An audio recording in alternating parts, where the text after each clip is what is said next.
Thank you so much to the organizers for having us. After a lot of papers about existential risk and drone armies and the future of work, our paper is about how you could use AI to get you a good deal on a barbecue grill.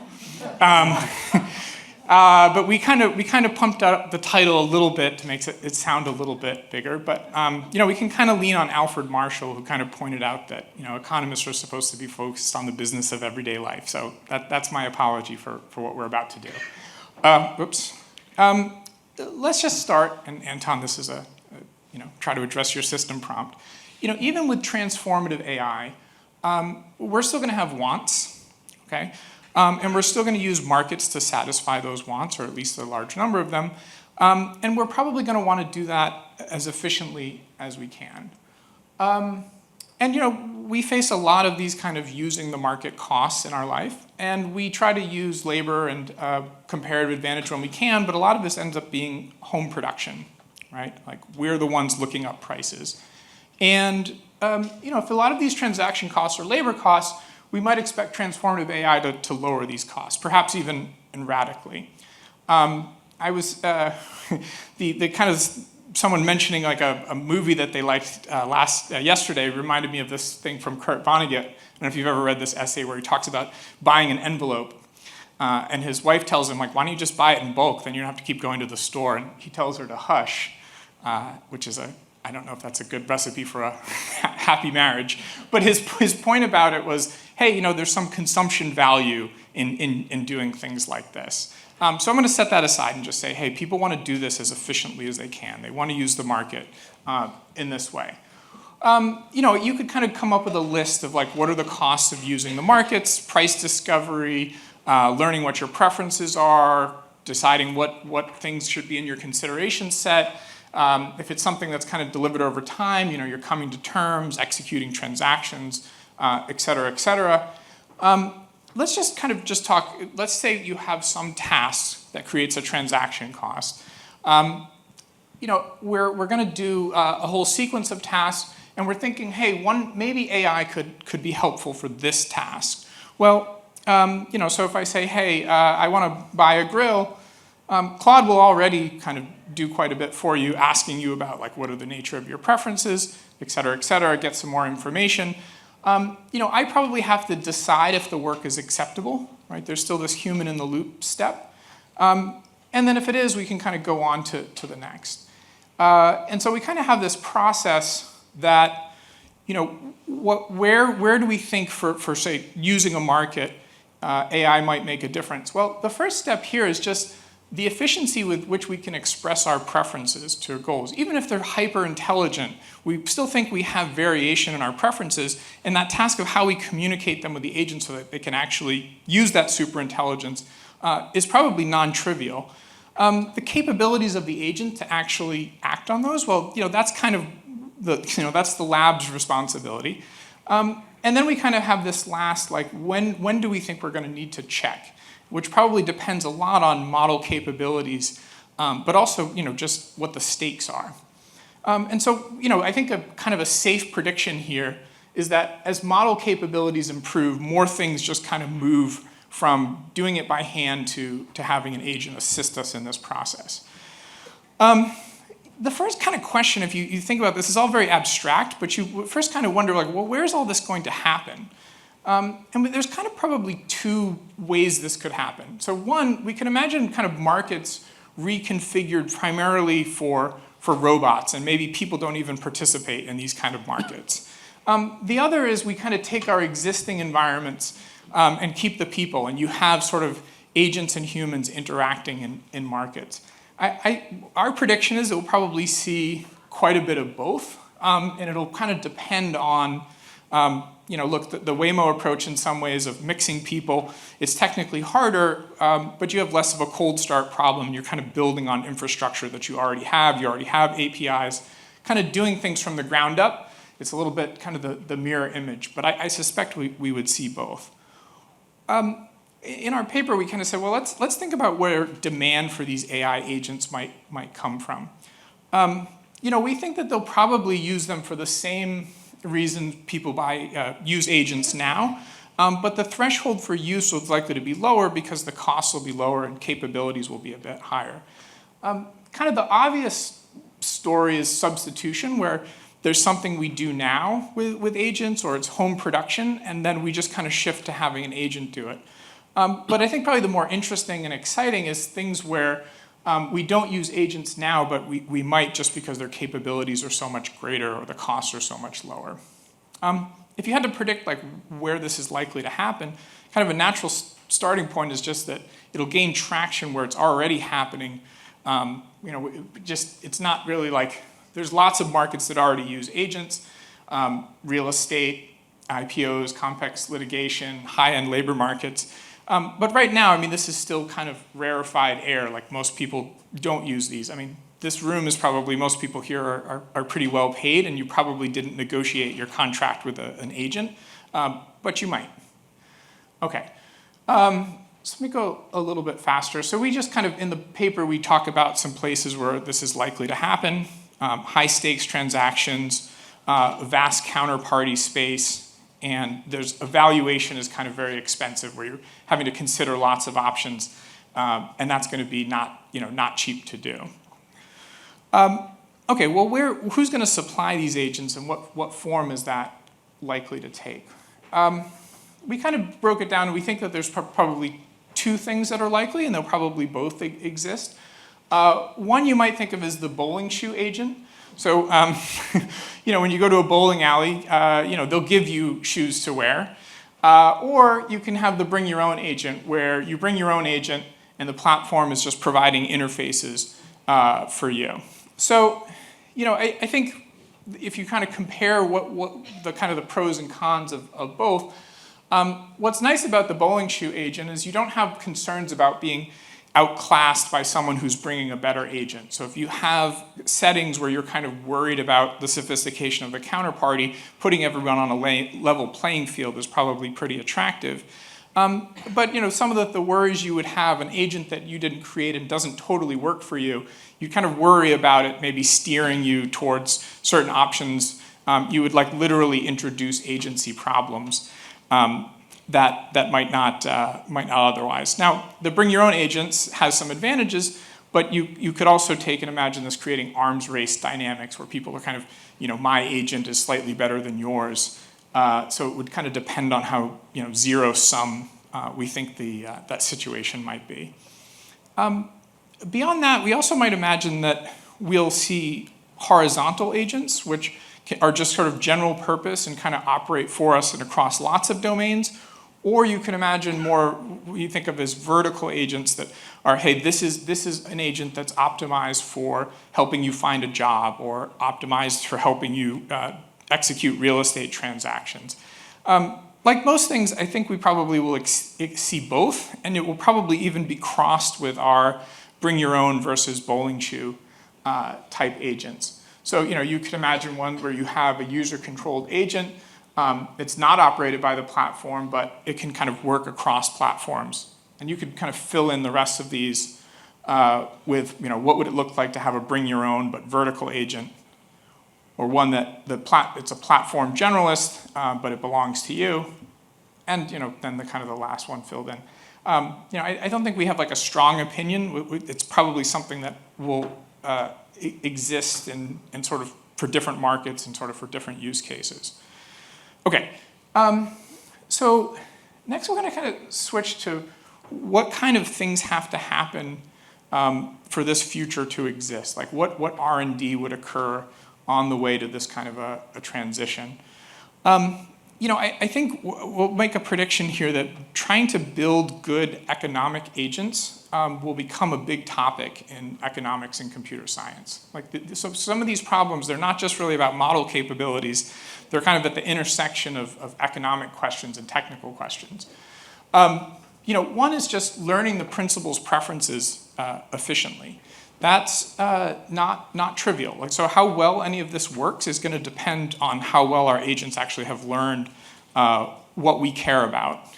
And you can easily imagine kind of a worse version of this. So I asked Claude to make a stupid robot that would ask me for my preferences, and the approach it goes through and like asks me, per fruit, what do I think of this fruit, right? This would be terrible.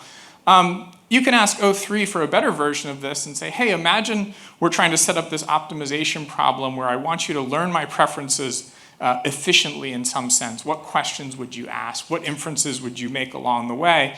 Now, I have no idea if O3 has set this up correctly or not. I did not check. But this idea of trying to take and learn our preferences, cognizant of the time it would take, seems like an important problem. There's going to have to be a lot of kind of work on figuring out when do we want AI agents to make choices for us and how much authority do we want to give them, because the big productivity unlocks would come not from us kind of checking in at every single point, but rather from it doing sort of large things all at once. So, even if an agent was kind of instructed with what's the best decision to make right now, you kind of want that agent to be also thinking this question of, is this a decision that even I should be making? Is this something that I need to go back to the principal and get approval to do? And I think that this probably is going to matter a lot, because the big unlocks are going to come from doing lots of things together where it doesn't have to kind of check back with you every second. If we kind of make a prediction here, as the capabilities of AI increases, we might imagine it kind of moving out. So, the simplest thing would be, hey, I'm going to tell you a product, and I want you to go buy it for me. That's kind of the inner loop, all the way out to the kind of extreme kind of like Gary Becker model of the family, like how I'm really trying to maximize my welfare, and I'm going to like let you kind of make a bunch of decisions to pull that off. But you can kind of imagine that the most extreme shell here requires a much greater knowledge of my preferences and highly capable agents, where the inner one is sort of something you could do right now. You've probably seen this slide that says a computer can never be held accountable, therefore a computer can never make a management decision. I don't think that that's really true. We let computers make decisions all the time. It's just that at the top, there has to be someone who's ultimately accountable. And I think what we'll probably see to facilitate that agents making choices for us, you can't kind of get out of jail free by blaming your agent. You're going to have to kind of take responsibility for the things that your agents do, and that will be sort of a precondition of using it like this. Another kind of area that I think will be of great interest, and it's not far away from what labs are trying to do now, is to make them rational in the sense that we talk about. So if you had your agent out participating in the world on your behalf, it's going to be very important to you that it's rational, that it can't be taken advantage of in some way, that you can't be turned into a money pump or be kind of tricked by biases in some sense. And kind of maybe this is related to this, but making them resistant to manipulation, because a lot of these things are going to be adversarial in nature. So if you had an agent where you said, oh, I'd like to eat a hamburger, and it said, oh, good news, I found the world's best burger, my search can end now, you'd be like, you fool, that's not right. But even Claude today kind of sees through this puffery and is sort of not tricked by it. But I think we'll see a cat and mouse game, that this is sort of never going to end of people trying to trick agents to do things. So, but I think we will see a lot of this kind of black hat style manipulation. You hear kind of stories of people trying to jailbreak things or put things in system prompts or something like that. We in the paper don't come down too strongly, but these concerns about manipulation probably push towards a controlled environment and more agents that are provided for you by the platform, because of a rogue agent operating on your platform might be something that the platforms don't want to allow. Then I think that there's this kind of improving them over time example. And this gets down to kind of the preference elicitation thing. Ideally, we could minimize the cost of trying to talk to our robots about our preferences if it could watch what we're doing and make inferences about what we like and don't like and kind of adapt over time. And you can kind of even see this now with the models people use, where it'll say, hey, even like Claude Code will see like, oh, he doesn't like this, and try to adapt itself to our preferences. So let's just think of, in a world where lots of people are using these kind of agents, I mean, one thing that agents, they could be the best price comparison shoppers one could ever imagine. I think there was this kind of mostly unrealized hope that the internet was really going to knock out price dispersion completely. And there's some evidence that it did, but at least in certain markets. One possibility is that comparison shopping and finding deals, it actually hasn't gotten much cheaper. In fact, the real cost of clipping coupons has gone up. I probably, like a lot of you, you just buy food without kind of thinking about the price. You're probably at that income level, but you probably want, if your true preference would be to be a good comparison shopper, it's just expensive to do that. So kind of the good version of this transaction cost reduction is like lowered search costs. We get matched to products that are a better fit because we've learned preferences. Maybe there's less puffery in advertising because our AI agents sort of see right through it. Maybe bargaining, maybe it happens, but it's all kind of finding good kind of surplus and good deals. The bad place here would be something I guess I called robot ripoff hell, where we're kind of locked in a lot of these like adversarial bargaining situations where agents are the opportunity cost of their time is nothing, and so they're happy to bargain and try to chisel you down on things. We don't know. I mean, but hopefully it's something we can kind of shape as these opportunities present themselves. Like we can make better versions of markets, and that's kind of like a good thing to line up now. One thing that this switch to agency does is it might allow us to do kinds of market designs that have mostly been theoretical just because of the cost they take to implement. So there's this great paper about kind of the disappearance of auctions on eBay. And the punchline of the story is that people used to use a lot of auctions. They're great for price discovery, but like people don't have the time to have like a 3-day auction over a toaster, right? Like it's just like the human component of the mechanism ends up mattering a lot. But our agents that have zero opportunity cost of time could do a tremendous amount of participation in like price elicitation things. So you could have previously impractical market designs might now be possible. And so this is like kind of silly, but you could imagine a world not too far in the future where if you said I was looking for toothpaste, your AI agent could be launching a complex search to find out exactly what's the best thing for you and consider lots and lots of prices. If the marginal cost of that kind of effort is close to zero, like that's the kind of thing that could happen. Then I think there will be this big question of whether or not we allow, or whether you see a lot of agent-human versus just agent-agent interactions. There's a whole bunch of startups now that are doing things in like the AI interviewing space. And I think companies are like, oh, this is great. We can have 1,000 people being interviewed by our AI agents. But I don't think they're solving for the equilibrium where, would you want to do a job interview where you knew you were just, one of 1,000? And generally, we know in negotiation, you don't want to be negotiating with someone who has zero opportunity cost of their time. So I think in these situations, we might see markets kind of move to like purely agent to sidestep, come to that mismatch in opportunity costs. One of the things you might also think about is, well, what does this do to quality or kind of knowledge that gets generated? I sometimes think that a lot of modern electronic commerce kind of like has this, this big superstructure rests on this review system that, we all know kind of has all these problems, but ends up being essential. Where, even if it's prone to manipulation and bias and all sorts of issues, we still kind of depend pretty heavily on people participating and saying, hey, I liked this product, I didn't like this product. One could imagine potentially, if you could work out privacy issues, agent-driven reputation systems where agents can verify that a purchase happened and sort of report back to the center how much utility it actually generated. This would definitely fall into the bucket of like market designs that you would need to think a lot about, but it may kind of offer some real opportunities.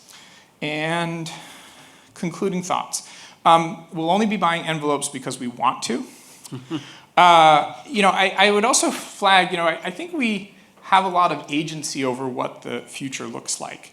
We can kind of think about how we might want this to work and what kind of research we might do. I think economists, we tend to think of ourselves a bit like astronomers in that we kind of observe the world, or maybe it's just through the policy channel. But for a lot of this stuff, there's research that we could do about how would you design a new reputation system? How would you design a new market design that would take advantage of some of these capabilities? So I think it's a very exciting time for economists. And I'm at time. Great. First of all, I'd like to thank the organizers. This has been super interesting, and I'd like to thank everyone who is here. There are a lot of people here for the last talk, and you mostly seem awake, so that is great. As you can see, the talk that I am discussing was a real tour de force. So in 15 pages, they managed to have thousands of post-its, so it's tough to answer everything. So I'm going to kind of take a higher level view and focus in on kind of 3 different bundles of ideas that I think came out in that talk and try to address them. And the first kind of section that John was discussing is about what is going to be the first stages in which agents are going to kind of move in and are going to be demanded and exist. And the way I kind of think about it is a little different than the way that they discussed it. And I like to think of these kind of 3 stages of innovation and implementation. The first being augmentation. And a lot of us, obviously Erik and others, have done a lot of great work in thinking, okay, here are tasks that people do. Let's see how this changes when you add AI into that task. That people go faster, similar quality, or they increase the quality and take the same amount of time, things like that. Think of this as kind of stage 1. Think of kind of stage 2 interventions when people start recalibrating how much time they spend on various tasks, adding in new tasks because of the productivity gains or not that they have in various tasks. There is a lot of interesting work going on here. This is a lot harder. It's harder to do in a lab setting. It's less clean even in a field setting. I have some work forthcoming in which we're working with salespeople inside of Microsoft and external to try to see how they recalibrate their time once they start utilizing various LLM tools for some things, but it's messy business. That being said, stage 3 is the really exciting part, which is where people stop augmenting or recalibrating inside the same workflow and create new workflows that are specifically designed to maximize the impact of AI. And this is where the hockey stick comes in, the idea that productivity gains are more modest in this first 2 stages, but they really shoot up in this 3rd stage. And I think kind of the conceit of this workshop is to be thinking technological systems that need to be in place have been solved. We are in that 3rd stage, and what's going to start happening. And when I think about buying goods and services, some of this B2C stuff, as well as a lot of B2B and even B2E and kind of internal enterprise, I think a lot about how in that 3rd stage, it's an AI-first world. And so you're going to have businesses that have moved from brick and mortar into websites are now going to be agent first. You're going to have a lot of things that are sold, goods and services that couldn't exist in a previous regime. So Stiglitz talked about on the first day, news and how it's going to be affected. Implicitly, what he was talking about is rather than selling news directly, there's going to be snippets of news that are going to run through a marketplace and show up into the AI. This is something that a human couldn't do because it involves unbundling and microtransactions that happen at scale. And so whereas John was talking about the kind of first hits being for these really high stakes places where agents are already in, that's kind of stage 1, stage 2 thinking, and stage 3 thinking, that's kind of more like high quantity, maybe even low stakes, where you're going to have new things that couldn't exist very easily and really in an AI first environment. And so if I carry that forward into kind of the second tranche of stuff that John was talking about, he was talking about this kind of the bowling shoes agents versus the bring your own agents. I look at it slightly different. When I think of the bring your own agents, I think in terms of these are consumer agents that are designed to work for the consumer. So they could be subscription based, there could be ads coming in. but they're technically at this point CUAs. They're computer use agents, and what that means is that they're going out there into a human-based world.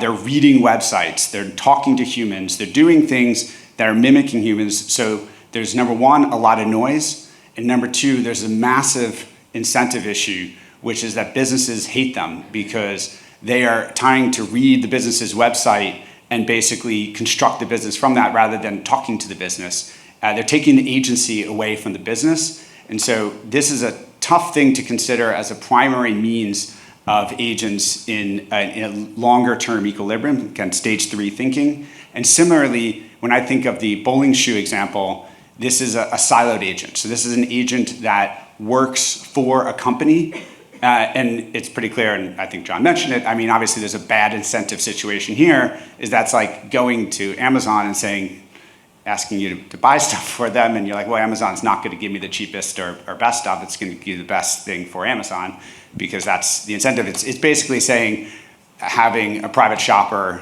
who works for the company and is not incentivized to your best interests. And so I always see it is that this kind of really, in the kind of further stages, really you end up with assistant agents that are somehow incentivized to work for the consumer, and you have service agents that are incentivized to work for the business.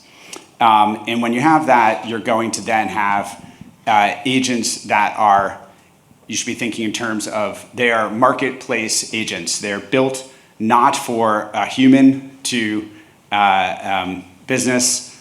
They're not built for, an agent reading a website. They're not built for an agent talking to a human that's owned by the business. They are built for this marketplace, and such they will be able to take care of a lot of the concerns that have been voiced regarding kind of general agents, because they're built for this scenario. They're provided with the necessary protections and the necessary entitlements so that they don't go crazy in this scenario that was brought up earlier on. But more important to kind of jump into is that it changes you from an attention economy to a preference economy.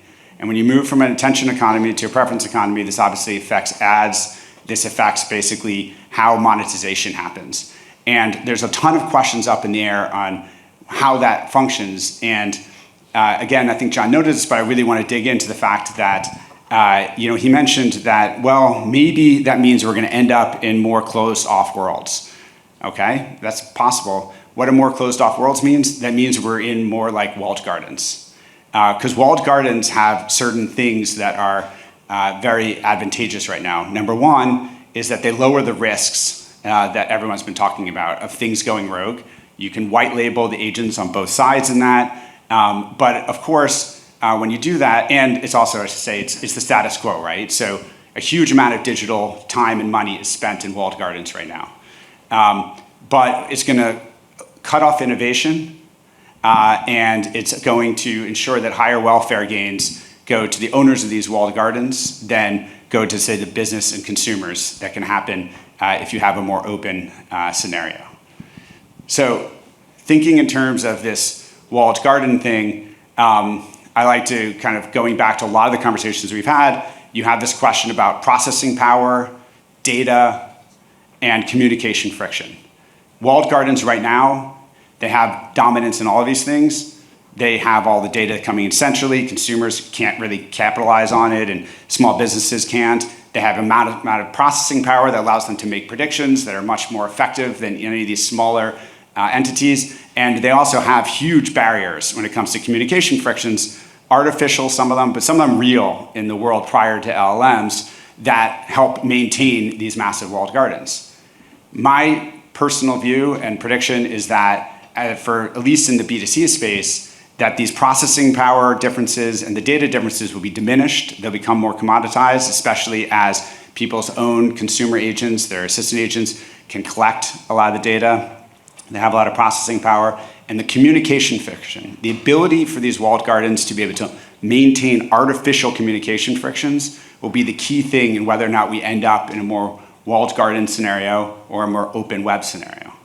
And this brings me to the third kind of section of John's talk, which is focusing on, well, what do we need to do in order to end up in the good place? Let's say the good place is more open and there's more competition, and welfare is more distributed and there's more innovation, versus in a more welfare constrained place in this walled gardens? Well, it's a lot of the stuff that John was talking about. You need agents that are extremely efficient. You need ones that have very controlled entitlements, so they're constrained in what they can do. And you need a lot of work in protecting the types of risks that happen with both attacks and optimization strategies.